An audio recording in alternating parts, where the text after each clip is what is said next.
Hi friends. So ఎలా ఉన్నారు? చూడండి ఫ్రెండ్స్, అర్ధాంతరంగా వీడియో చేస్తున్నాం కదా, వేళ ఎందుకంటే జనరల్గా ఈవినింగ్ చూస్తూ ఉంటారు కదా మీరు, చాణక్య స్టాక్ ట్రేడర్స్ అయితే నైట్ చూస్తూ ఉంటారు.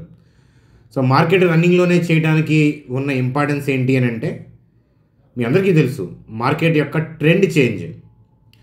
సో అలాగే ఏంటంటే ఈ అప్డేట్ని మీకు టెలిగ్రామ్ గ్రూప్లో మార్నింగ్ మార్కెట్ గ్రీన్లో ఉన్నప్పుడే అప్డేట్ ఇవ్వడం అనేది జరిగింది. అందుకని ఈ స్పెషల్ వీడియో అనమాట. భోజనం అయిపోయింది కదా, సో లంచ్ చేశారు కదా. సో లంచ్ చేసే ముందు ఏంటంటే సలాడ్ తినండి. కీరా, క్యారెట్, టమాటా ఇట్లాంటివి కలిపి ఒక 300 గ్రామ్స్ కానీ 400 గ్రామ్స్ కానీ సలాడ్ తింటే ఆకలి ఎక్కువ అవుతుంది. మీరు తినే క్వాంటిటీ కూడా ఎక్కువ తినగలుగుతారు. డైజెషన్ ఎక్స్ట్రాడినరీగా ఉంటుంది. చాలా స్లోగా చూ చేస్తా, ఫోన్ చూడకుండా only focus on salad. Plate 2 అనేది హోమ్ కుక్డ్ ఫుడ్ అనమాట. అది కొద్దిగా సాల్ట్ తక్కువ, కారం తక్కువ వేసుకొని చేసుకొని తినండి. చూడండి సార్, స్టాక్ మార్కెట్ యొక్క ట్రెండ్ చేంజ్. సో మత్తెక్కిన మదపటేనుగు అని చెప్తాను స్టాక్ మార్కెట్ బల్లుకాన్ని. సో ఓవరాల్గా ఏంటంటే సో అప్స్ అండ్ డౌన్స్ అనేవి వస్తాయి. దానికి కారణం ఏంటో చెప్తాను. కానీ ఓవరాల్గా ఏంటంటే మార్కెట్ ఏంటంటే న్యూ లెవెల్ని టచ్ అయిపోతుంది. ఆ లెవెల్ ఏంటో చెప్పనా, వీడియోలో చెప్తాను, చూడండి. అలాగే రిలయన్స్ యొక్క థింగ్ ఏంటి, రిలయన్స్ 2.5 ఇయర్స్గా రిటర్న్సే లేవు రిలయన్స్లో. మరి దాని యొక్క పరిస్థితి ఏంటో చూద్దాం. టీసీఎస్ యొక్క చార్ట్ ఏం చెప్తుంది, హెచ్డిఎఫ్సి బ్యాంక్, ఓవరాల్గా నిఫ్టీ హెవీ వెయిటెడ్ స్టాక్స్ ఏం చెప్తున్నాయి అనేది మనం చూద్దాం. ఓవరాల్గా నిఫ్టీ, బ్యాంక్ నిఫ్టీ యొక్క కీ లెవెల్స్ ఏంటి, ఫర్దర్గా నిఫ్టీ, బ్యాంక్ నిఫ్టీ ఎక్కడికి వెళ్ళొచ్చో ప్రాబబిలిటీ, మరొకసారి చెప్తున్నాను, ప్రాబబిలిటీ ఎక్కడికి వెళ్తుందో మీకు తెలిస్తే ఏంటంటే షాక్ అవుతారు. ఆ విషయాలు చూస్తూ మన ఇన్వెస్ట్మెంట్స్ని ఎట్లా కాపాడుకోవాలి, కొత్త పోర్ట్ఫోలియోస్ని ఎట్లా బిల్డ్ చేసుకోవాలి, వాటికి సంబంధించిన గైడ్లైన్స్లు చూస్తూ సింపుల్గా వీడియోని ఎండ్ చేద్దాం. చూడండి సార్, వీడియోలోకి వెళ్ళే ముందు సో మన ఛానల్ వీడియోని లైక్ చేయడం అనేది మన జన్మ హక్కు, కాబట్టి వీడియోని లైక్ చేసి కంటిన్యూ చేద్దాం. సో అట్లాగే ఏంటంటే సో కొత్తగా వాచ్ చేస్తున్న వాళ్ళకి నేను సబ్స్క్రైబ్ చేయమని చెప్పను. ఎందుకంటే మన ఛానల్ యొక్క ఇంపార్టెన్స్ అది. మన ఛానల్ సబ్స్క్రైబ్ చేయకుండా చూడాలంటే గట్స్ ఉండాలి, దమ్ము ఉండాలి. సో అని చెప్పి చెప్తాను. అలాగే మార్కెట్లో బ్రాడ్ డైరెక్షన్ చేంజ్ ఉన్నప్పుడు ఏంటంటే మీకు టెలిగ్రామ్ గ్రూప్లో అప్డేట్ అనేది, నా వ్యూ అనేది, ఎడ్యుకేషనల్ వ్యూ అనేది ఇస్తానన్నమాట. కాబట్టి మీరు ఇంకా ఓన్లీ మన ఛానల్ సబ్స్క్రైబర్ అయ్యి టెలిగ్రామ్ గ్రూప్లో మెంబర్ కాకపోతే కనుక మీరు చూస్తున్న వీడియో కింద డిస్క్రిప్షన్లో టెలిగ్రామ్ లింక్ ఉంది. సో దాని ద్వారా మీరు ఫ్రీగా జాయిన్ అవ్వచ్చు. మనీ ఏమీ ఛార్జ్ చేయం మేము, కాబట్టి ఈ లింక్ ద్వారా ఫ్రీగా జాయిన్ అవ్వచ్చు టెలిగ్రామ్ గ్రూప్. చూడండి ఫ్రెండ్స్, మనం స్క్రీన్ మీద ఏంటంటే నిఫ్టీ యొక్క డే చార్ట్ చూస్తున్నాము. సో నిన్న గ్యాప్ డౌన్ అయింది, ఎగ్జిస్టింగ్ బై ఆర్డర్స్ వల్ల షార్ట్ కవరింగ్ అనేది వచ్చింది. సో ఈరోజు కూడా ఇనీషియల్ మూమెంట్స్లో ర్యాలీ వచ్చినట్టు కనిపించింది కదా. సో అప్పుడే మీకు మెసేజ్ చేయడం అనేది జరిగింది టెలిగ్రామ్ గ్రూప్లో. ఏంటంటే broad view of the stock market up నుంచి డౌన్కి మారిపోయింది. దానికి కారణం ఏంటి అని అంటే యుఎస్ మార్కెట్లో అలజడి, ఫెడ్ రేట్ కట్ ఇచ్చింది, అది పాజిటివ్ నిజంగా చెప్పాలంటే. అలాగే ఏంటంటే 25కి సంబంధించి 4 రేట్ కట్స్ ఉంటాయని చెప్పి సెప్టెంబర్లో చెప్పారు. ఇప్పుడేమో 2 రేట్ కట్సే అంటున్నారు. దట్టు ఏంటంటే డేటా డైనమిక్, డేటాలో ఏదన్నా ఇన్ఫ్లేషన్లో తేడా ఉంటే ఏంటంటే అది కూడా చేయరు, అందులో డౌటే లేదు. సో ఎందుకంటే మాట మీద నిలబడకపోవడం అనేది సెంట్రల్ బ్యాంక్స్కి కామనే, రాజకీయ నాయకుల్లాగే వీళ్ళ మాటలు కూడా ఉంటాయి అని అనుకోవద్దు. ఎందుకంటే అక్కడ ఉన్న డేటాను బట్టి వెళ్ళకపోతే ఏంటంటే ఎకానమీ స్టంబుల్ అవుతుంది, రెసిషన్స్లోకి వెళ్ళిపోయే ప్రమాదం ఉంటుంది. అందువల్ల ఏంటంటే వాళ్ళు ఇచ్చిన గైడ్లైన్స్లు మారుస్తూ ఉంటారు. అందుకనే మీకు ఫ్రీక్వెంట్గా మీట్లు అనేవి జరుగుతూ ఉంటాయి అన్నమాట సెంట్రల్ బ్యాంక్ సంబంధించి. అయితే మనకి ఇండివిజువల్గా ప్రాబ్లం ఏమి లేదు. కాకపోతే ఏంటంటే ఫెడ్ వల్ల ఏంటంటే ఎఫ్ఐఐస్ విత్డ్రా చేస్తారు. సో ఎఫ్ఐఐస్కి ఏంటంటే ఇన్ఫ్లో అవుట్ఫ్లో అనేది వాళ్ళ కంట్రీస్లో ఉంటుంది కదా. వాళ్ళకి అవుట్ఫ్లో ఉన్నప్పుడు ఏంటంటే మన ఎకానమీ గ్రో అవుతుందని తెలిసినా కూడా వాళ్ళు ఏంటంటే బలవంతంగా విత్డ్రా చేయక తప్పదు. చూడండి సార్, మీ ఫ్రెండ్ని నమ్ముకొని పెట్టుబడి తీసుకొని మీరు ఏదో వ్యాపారం స్టార్ట్ చేశారు. మీ ఫ్రెండ్ దగ్గర 1 రూపీ ఇంట్రెస్ట్ తీసుకొని బయట 3 రూపీస్ తిప్పుతున్నారు. మీ ఫ్రెండ్ నా డబ్బులు నాకు కావాల్సిందే అన్నాడు. అట్లీస్ట్ నా డబ్బులు నాకు నేను నీకు ఇచ్చిన దాంట్లో ఒక 20% అయినా నాకు వెనక్కి కావాల్సిందే అసలుతో సహా అని అడిగాడు. మీరేమో బయట రొటేట్ చేశారు, బయట రొటేట్ చేస్తున్నారు. సడన్గా అడిగాడు, కానీ విత్డ్రా చేయక తప్పదు కదా. సో అప్పుడు ఏం చేస్తారు, మీ దగ్గర ఉన్న డబ్బులు ఇవ్వటమో లేకపోతే పర్సనల్ లోన్ పెట్టో వెనక్కి ఇచ్చేస్తూ ఉంటారు కదా. అలాగే ఎఫ్ఐఐస్ ఏంటంటే వాళ్ళు విత్డ్రా చేయడానికి మన కంట్రీ మీద నెగిటివ్ ఒపీనియన్ ఉండాల్సిన రూల్ ఏం లేదు. ఎందుకు తీయచ్చు? వాళ్ళకి ఇన్ఫ్లో అవుట్ఫ్లో, అంటే వాళ్ళకి అవుట్ఫ్లో ఎక్కువైంది అనుకోండి, అంటే వాళ్ళ దగ్గర ఇన్వెస్ట్మెంట్ చేసిన కస్టమర్స్ క్లయింట్స్ వెనక్కి డబ్బులు అడుగుతున్నారు అనుకోండి, వాళ్ళు కూడా విత్డ్రా చేస్తారు. ఫెడ్ డెసిషన్స్ వల్ల ఏంటంటే వాళ్ళ కీ ఈవెంట్ అని చెప్పాను, మన కంట్రీలో వాళ్ళ యొక్క వాటా ఎక్కువ, ఇన్స్టిట్యూషనల్ ఇన్వెస్టర్స్ యొక్క ఫారిన్ ఇన్స్టిట్యూషనల్ ఇన్వెస్టర్స్ వాటా ఎక్కువ, డిఐఎస్ కన్నా వాళ్ళ వాటానే ఎక్కువ. అలాగే యుఎస్కి సంబంధించిన ఫెడ్ యొక్క డెసిషన్ తర్వాత కీ ఈవెంట్ అయ్యి కాబట్టి ఏంటంటే అడుగు ఇటు అయింది, బొమ్మ బొరుసైంది. వాళ్ళు కనుక 4 రేట్ కట్స్ మీదే ఉండుంటే కనుక మార్కెట్ అందేది కాదు, గ్యాప్ అప్ అయి లెగిసి వెళ్ళిపోయేది. సరే, అన్ని రోజులు మనకు అనుకూలంగా ఉండవు. సో మార్కెట్లో డౌన్ ట్రెండ్ నడవటం శుభసూచకం. యాజ్ ఏ ఇన్వెస్టర్గా ఏంటంటే ఫాల్స్ని నేను ఎప్పుడు ఇష్టపడతాను, మీ అందరికీ తెలుసు.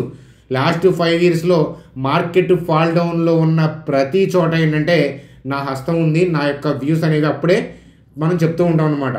సో కాబట్టి అదనమాట కదా. సో అలాగే ఇండివిజువల్గా మీకు నిఫ్టీ పాయింట్ ఆఫ్ వ్యూలో ట్రేడ్ చేయడానికి ఏంటంటే చూడండి, సడన్గా స్పైక్స్ కూడా వస్తాయి. ఎందుకంటే సో ఇక్కడ టర్నింగ్లో బై ఆర్డర్స్ కనిపిస్తున్నాయి కదా, అలాగే మనకి బ్యాంక్ నిఫ్టీలో కూడా బై ఆర్డర్స్ ఉన్నాయి. అందువల్ల ఏంటంటే సడన్గా స్పైక్స్ అవుతాయి. మీరు ట్రేడింగ్ పాయింట్ ఆఫ్ వ్యూలో వెళ్తే both sides stop loss hit అవుతాయి, జాగ్రత్త. అట్లాగే ఏంటంటే డౌన్ ట్రెండ్ స్టార్ట్ అయింది, దట్ డస్ నాట్ మీన్ ఏంటంటే ర్యాలీస్ రాకూడదని ఏం లేదు. ఇక్కడ గ్యాప్ ఉంది కదా, సో ఈ పై దాకా మళ్ళీ ఏదన్నా టెంపరీగా ర్యాలీస్ వచ్చి కూడా మళ్ళీ డిప్ అవుతూ ఉంటుంది. స్టాక్ మార్కెట్ ఏంటంటే ఓవరాల్ డైరెక్షన్ కిందకి, అంతేగాని ఎవ్రీడే మూవ్ని మనం ప్రిడిక్ట్ చేయలేం. ఎస్పెషల్లీ డౌన్ ట్రెండ్లో చాలా చాలా జాగ్రత్తగా ఉండాలి. సడన్గా పైకి వెళ్తుంది, సడన్గా కింద పడుతుంది, సో సునామీ లాగా ఉంటుంది డౌన్ ట్రెండ్ అనేది. కానీ ఓవరాల్గా broad view of the stock market ఏంటంటే డౌన్ కిందకి వెళ్ళాలని చూస్తుంది. సో అయితే మరి ఓవరాల్గా నెక్స్ట్ లెవెల్స్ ఎక్కడ ఉన్నాయి అని చెప్పి చూడాలి అని అంటే చూడండి, ప్రస్తుతానికి అయితే డే మార్కెట్లో అయితే కనుక నెక్స్ట్ 23,491 దాకా వెళ్ళే అవకాశాలు ఉన్నాయి. కానీ ఓవరాల్గా మంత్లీ లెవెల్స్ని బేస్ చేసుకొని చూస్తే ఏంటంటే బిగ్గర్ పిక్చర్ కనిపిస్తుంది. సో ఆ నెంబర్ చెప్తే ఏంటంటే మీరు భయపడతారు. సో అందుకని ఏంటంటే సో ఆ నెంబర్ని నేను ఇప్పుడు చెప్పట్లేదు, ఎందుకనంటే ఒక్కసారిగా అక్కడికి వెళ్ళాలని లేదు. సేమ్ థింగ్ ఏంటంటే మధ్యలో ఏదైనా గుడ్ న్యూస్లు వస్తే ఆ నెంబర్కి రాకుండానే టర్న్ అవుతాయి. కాబట్టి సో నేను తమ్మునీల్లో ప్లేస్ చేసిన నెంబర్ ఏదైతే ఉందో ఆ నెంబర్కి మార్కెట్ వెళ్ళే పాసిబిలిటీస్ ఉన్నాయి. కానీ ఆ నెంబర్ ఏంటి అనేది రన్నింగ్ మార్కెట్లో ఇప్పుడు నేను చెప్పను, ఎందుకంటే దాన్ని బేస్ చేసుకొని మీరు ట్రేడ్ చేసేస్తూ ఉంటారు. ట్రేడింగ్ చేయడానికి కాదు అది. సో అది ఏంటంటే ఓవరాల్గా మార్కెట్ యొక్క పిక్చరు, దాన్ని బట్టి నిఫ్టీ 50లో ఉన్న హెవీ వెయిటెడ్ స్టాక్స్ వాటి యొక్క లెవెల్స్ ఎంత చీప్గా మనకి ఇన్వెస్ట్మెంట్ పాయింట్ ఆఫ్ వ్యూలో స్టడీ వ్యూకి దొరుకుతాయి అని చెప్పడానికి ఆ లెవెల్. అందుకని ఆ లెవెల్ని నేను సండే వీడియోలో మీకు క్లియర్ కట్గా చెప్తాను, అర్థమవుతుందా? ప్రస్తుతానికి పోస్ట్ పోన్ చేస్తున్నాను కాబట్టి సో వెయిట్ చేయండి. సండే నేను మీకు ఆ పర్టికులర్ లెవెల్ అనేది ఎక్కడ దాకా అనేది నేను డ్రా చేసి మీకు చూపిస్తాను. ఎలా డ్రా చేయాలో కూడా మీకు సండే వీడియోలో చెప్తాను క్లియర్ కట్గా. చూడండి ఫ్రెండ్స్, మరి ఇన్వెస్టర్స్ యొక్క పరిస్థితి ఏంటి అని అంటే చూడండి ఫ్రెండ్స్, నేను ఎప్పుడూ చెప్తాను, నేను ఎప్పుడు కూడా నేనేం చేస్తానో చెప్తాను, మీరేం చేయాలో నేను చెప్పట్లేదు. సో నేనేం చేస్తానంటే ఎప్పుడు స్టాక్ మార్కెట్లో 35%, 40% మించి ఏంటంటే నా దగ్గర ఇన్వెస్ట్మెంట్ క్యాపిటల్లో say for example some X capital ఉంది, సే ఫర్ ఎగ్జాంపుల్ ఒక 10 lakhs ఉన్నాయి అనుకోండి, దాంట్లో 30-35% మాత్రమే స్టాక్ మార్కెట్లో ఎప్పుడూ ఉంటాయి. రిమైనింగ్ క్యాష్ బ్యాలెన్స్తో ఉంటాను, ఎందుకంటే ఎప్పుడు ఏ ఆపర్చునిటీ వస్తుందో తెలియదు, ఏ ఇయర్లో ఆపర్చునిటీ వస్తుందో తెలియదు, ఏ స్టాక్ ఇండివిజువల్గా టెంపరీగా బాగా డిప్ అయి వస్తుందో తెలియదు, అలాగే రీసెర్చ్లో ఏ కంపెనీ కొత్తగా దొరుకుతుందో లేదో తెలియదు. ఒక్క రోజులో గొప్ప కొత్తగా చేసేదైతే ఇన్వెస్ట్మెంట్ కాదు. కాబట్టి సైక్లిక్ ప్రాసెస్, ఎవ్రీ ఇయర్ చేస్తాం. మార్కెట్ బాగున్న ఇయర్స్లో ఏమో తక్కువగా ఇన్వెస్ట్మెంట్ చేస్తాను, మార్కెట్ ప్యానిక్ అయి బాగా డిప్ అయినప్పుడు కొద్దిగా ఎక్కువ ఇన్వెస్ట్మెంట్ చేస్తాను. కోవిడ్ టైంలో అయితే కనుక ఇక చెప్పే పనే లేదు, ఇక ఏంటంటే ఉన్న లిమిట్స్ దాటి ఇప్పుడు 30-35% కదా, ఆ లిమిట్ని 70% దాకా పెంచుతాను. కోవిడ్ లాంటి ఫాల్, రష్యన్ లాంటి ఫాల్స్ కనుక వస్తే అదనమాట ఇన్వెస్ట్మెంట్ చేసే తరీకా. నా స్టైల్ అయితే కనుక అది. కాబట్టి నేను కనుక కొద్దిగా ఎక్స్ట్రాగా ఈ మధ్య ఏంటంటే కొద్దిగా ఎక్స్ట్రాగా ఇన్వెస్ట్మెంట్ చేసుకొని ఉంటే వాటిల్లో అది కనుక నా ఓవరాల్ ఇన్వెస్ట్మెంట్ క్యాపిటల్లో కనుక 35-40% దాటి ఉంటే కనుక సో ఈరోజు ట్రిమ్ చేసుకునే ప్రయత్నం అనేది చేస్తానన్నమాట. మార్నింగ్ వ్యక్తిగతంగా కొంత నేనేంటంటే ట్రిమ్ చేసుకున్నాను, నేను చేసుకున్నాను. మీరేం చేసుకోవాలనేది నేను చెప్పట్లేదు, ఎందుకంటే ఎవరి మనీ మేనేజ్మెంట్ వాళ్ళది, ఎవరి రూల్స్ వాళ్ళవి. మేము జస్ట్ మనకి చాలా వాటిల్లో మనది ఒక చిన్న సోషల్ మీడియా ఛానల్ అంతే కదా.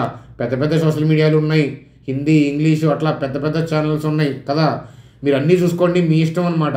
నా వ్యూస్ చూడండి, అన్నీ చూసుకోండి, ఓవరాల్గా నేర్చుకొని ఒక కంక్లూజన్కి ఏంటంటే మీకు రావడానికి 3 years పడుతుంది అది. కాబట్టి 3 years educational learning point of వ్యూలో చూస్తా స్లోగా ఇన్వెస్ట్మెంట్ చేసుకుంటా ఎప్పుడో ఒక ట్రేడ్ చేసుకుంటా ఉంటే వర్కౌట్ అవుతుంది. ఎగబడి ట్రేడ్ చేస్తే మార్కెట్ తెగబడుతుంది. అర్థమవుతుందా? ఆ విషయం అనేది గుర్తుపెట్టుకోండి.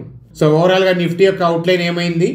సో నిఫ్టీ యొక్క అవుట్లైన్ ఏంటి అని అంటే ఇలాంటి సమయాల్లో ట్రేడ్ చేయకుండా ఇన్వెస్ట్మెంట్ పాయింట్ ఆఫ్ వ్యూలో ఫోకస్ చేయడం కరెక్ట్ అనేది నేను చెప్తాను. నేను ఎప్పుడు చెప్తాను ఈక్విటీ మార్కెట్ కింగ్ అని.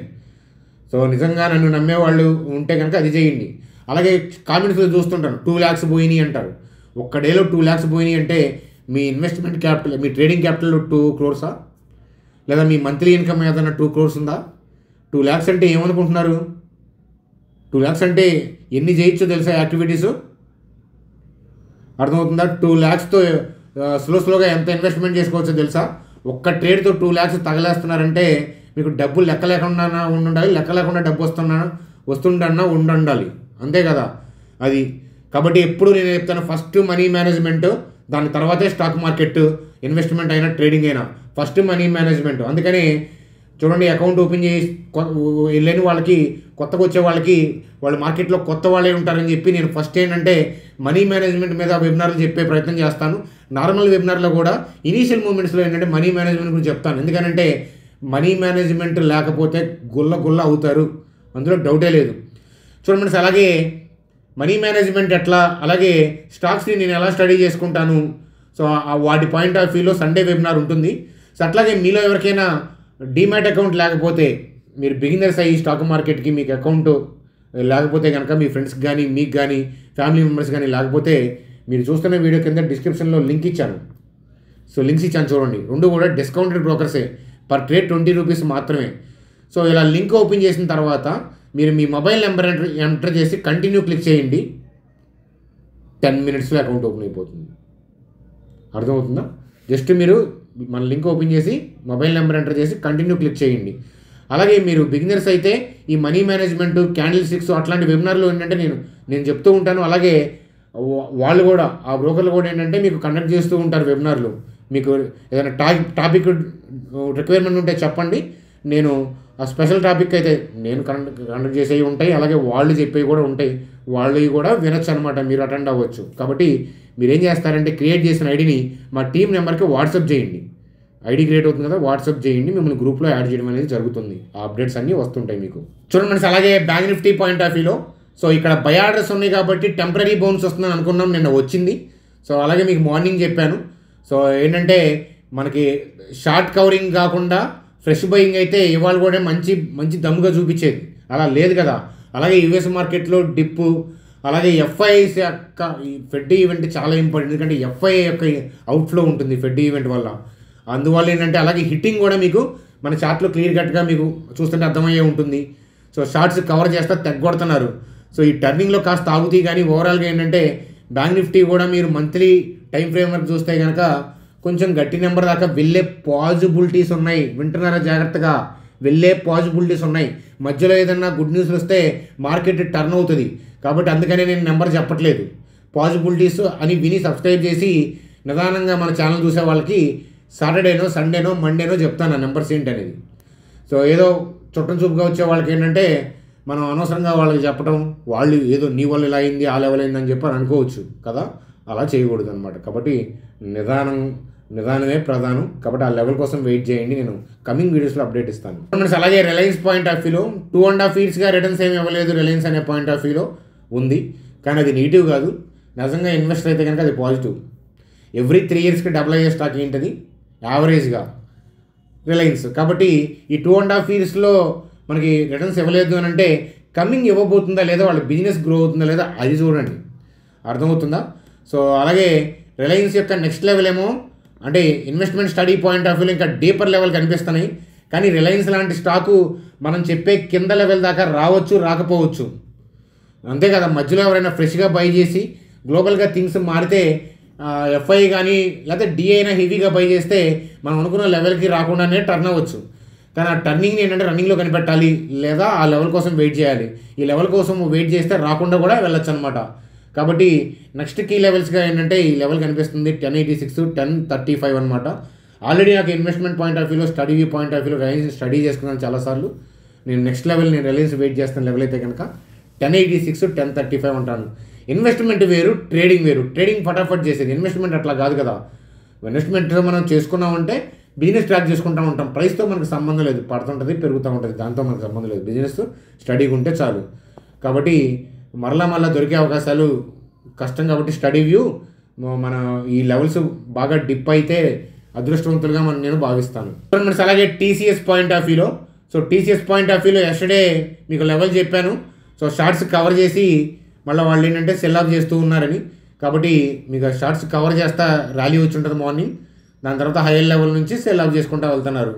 కాబట్టి టీసీఎస్ కూడా ఏంటంటే మనకి 3,777 3,564 దగ్గర లెవెల్ ఉంది. ఖచ్చితంగా ఆ లెవెల్కి వస్తుందని ఎవరూ చెప్పలేరు.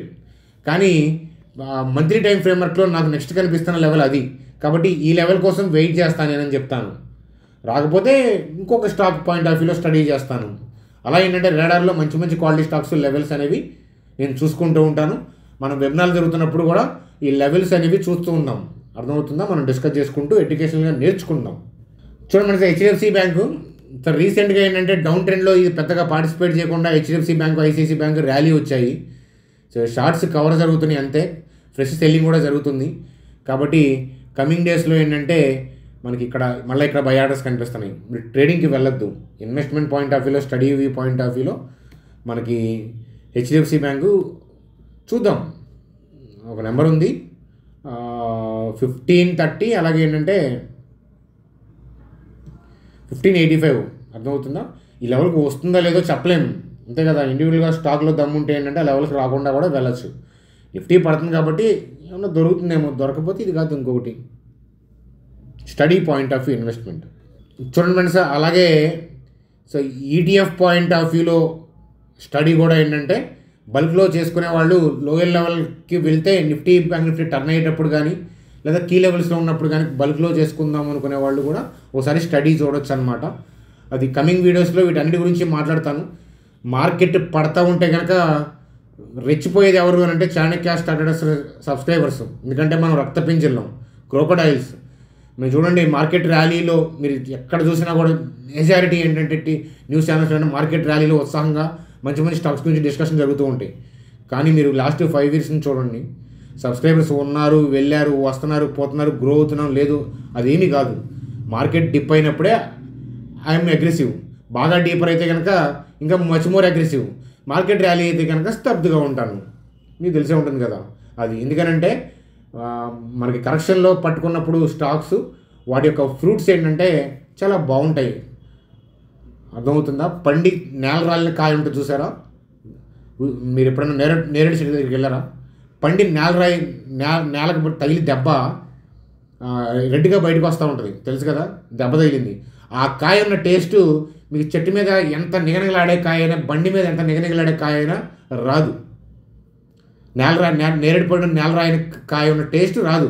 స్టాక్స్ కూడా అంతే, ఆ రుచి వేరు. చెప్పా కదా, ఎండు చేప, ఉప్పు చేప నుప్పుల మీద కాల్చి తింటే ఆ టేస్ట్ వేరు. అదే స్టాక్ మార్కెట్ అనమాట. So I hope you understand. Coming వీడియోస్లో మంచి quality stocks, study views, levels, అలాగే బ్యాంక్ నిఫ్టీ, ఈటీఎఫ్ ఇట్లాంటి వాటితో కొనసాగుతూ ఉంటుందన్నమాట. తమిళలో ప్లేస్ చేసిన కీ లెవెల్స్ నేను కమింగ్ డేస్లో చెప్పడం అనేది జరుగుతుందన్నమాట. సో అది ఫ్రెండ్స్ మనకి ఈ emergency video. Bye, good day.